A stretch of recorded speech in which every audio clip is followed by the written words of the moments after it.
Hello everyone, I'm going to talk to you about the lecture I attended, which was hosted by Thomas Murphy, titled Estimating Our Energy Predicament. And as you can tell by the title, it is about how our main source of energy, which is burning fossil fuels, is being used up relatively fast and how we need to think of other methods of producing that same amount of energy and how to store them. So I thought this topic was interesting because of all the hype that's been going on lately about electric cars and other ways of saving energy and saving our environment. So I wanted to see just how effective these alternate methods really were. He starts off his lecture talking about Fermi problems, explaining to us what those are. And an example he gave being how many kids are laughing so hard right now that milk is coming out their nose. So in these problems, you're given very little information, so you need to make estimations through, you know, your own knowledge about like the world and how things work, so that you can estimate how much what is actually going on and make an approximation. And so we use that method to determine how much energy is being used and how much storage you need throughout our analysis throughout the lecture. And we find out in the beginning that we are burning 14 times 10 to the 20th joules per year of fossil fuels, which in watts is 4.4 times 10 to the 13, which is a really big amount. And in effect, the amount of CO2 in the atmosphere is rising. However, it's only rising 115 parts per million per year, so global warming really isn't a big effect because of this.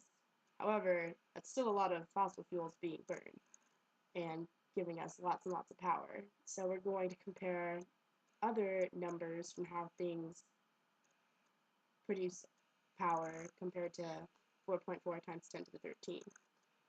And some other post-fossil fuel resources we considered were wave power. And with wave power, there's 10 to the 8 meters of coastline, and the amount of power these waves produce are 2 times 10 to the third watts per meter. And so, in effect, you only get 2 times 10 to the 11th watts.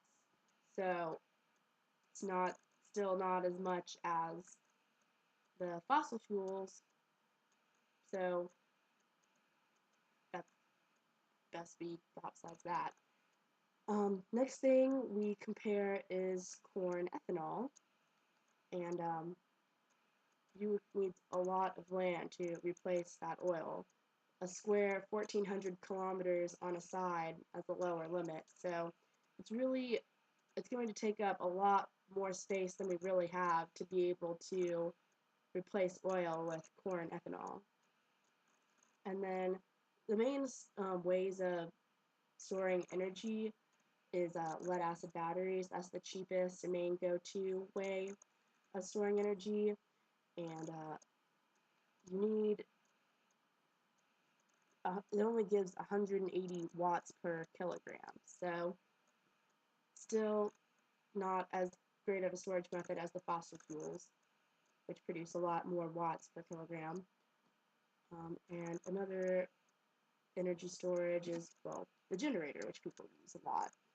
However, just to fuel 100 kilowatt hours, you need 20 gallons of gas, and, well, that's a lot of gas, and that's really expensive. So the best method is fossil fuels. They're the cheapest. And something I looked up after this lecture was just ways of being able to save energy myself, and I found out that by eating less meat, you save energy. So that's something to think about.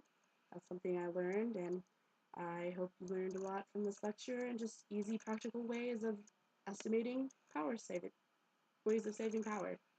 Thanks for listening.